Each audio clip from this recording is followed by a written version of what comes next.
নিজেরা বাসায় যারা হলুদের লুক করতে চাও তারা কিন্তু এই লুকটা দেখে নিজের হলুদের লুক নিজেই করতে পারবে।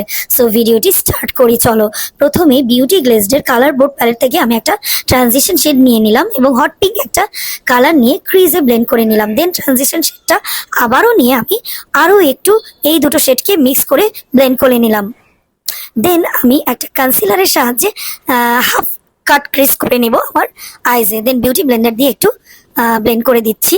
এখন এই শিমারটা নিয়ে আমি সেই হাফ কাট ক্রিজের উপরে অ্যাপ্লাই করে নিয়ে একটা প্রেস গ্লিটার অ্যাপ্লাই করে নিলাম। এখন আই লাভ এক্সট্রিম এই মাস্কারাটা অ্যাপ্লাই করে নিয়ে আমি অফ ক্যামেরাতে কিন্তু আইল্যাশটা পরে নিলাম। এখন বেস মেকআপটা আমি স্টার্ট করলাম। প্রথমে আমি আমার পিগমেন্টেশন এরিয়াগুলোতে, ডার্ক সার্কেল এরিয়াগুলোতে একটু কালার কারেকশন করে নিলাম। দেন আমি একটা এলে গার্লের ফাউন্ডেশন দিয়ে আমার ফেসটাকে আমি কভার করে নিলাম। এখন আমি একটা লিকুইড ব্লাশ ইউজ করছি, এটা হান্দায়নের লাভ কেক শেডের একটা লিকুইড ব্লাশটা অ্যাপ্লাই করার পর আমি সুন্দরভাবে লুজ পাউডার দিয়ে আমার ফেসটাকে আমি বেক করে নিব। লুজ পাউডারটাকে একটু হাতের উপরে মিনিমাল করে দেন আমি আমার ফেসটাকে বেক করে নিচ্ছি। এখন W7 এর এই ব্রঞ্জার প্যালেটটা থেকে আমি খুব সুন্দরভাবে ব্রঞ্জিং করে নিলাম। তোমরা চাইলে কন্ট্রোল করে নিতে পারো।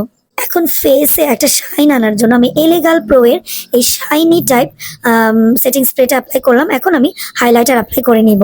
এখন আমি ওয়েট এন্ড ওয়াইল্ডের এই হাইলাইটার প্যালেটটা থেকে আমার আইব্রোজের নিচে, ইনার কর্নারে এবং নোজে আমি হাইলাইট করে নিচ্ছি। লোয়ার ল্যাশ লাইনেও আমি আইশ্যাডো প্লেস করে নিয়েছি। দেন আমি মাস্কারা অ্যাপ্লাই করে একটা নুড কাজল অ্যাপ্লাই করলাম এবং একটা গ্লিটার নিয়ে আমি আমার ইনার কর্নারে, মানে লোয়ার ইনার কর্নারে একটু লাগিয়ে নিলাম। এখন হট পিঙ্ক একটা লিপস্টিক পরে নিলাম। দেন কনসিলার দিয়ে হট পিঙ্ক কালার লিপস্টিকটাকে একটু ঠিক করে নিলাম। এই তো হয়ে গেল হলদি ব্রাইডের একটা ফাইনাল লুক। তো তোমাদের কাছে এই ফাইনাল লুকটা কেমন লেগেছে আমাকে কিন্তু কমেন্ট করে জানিও।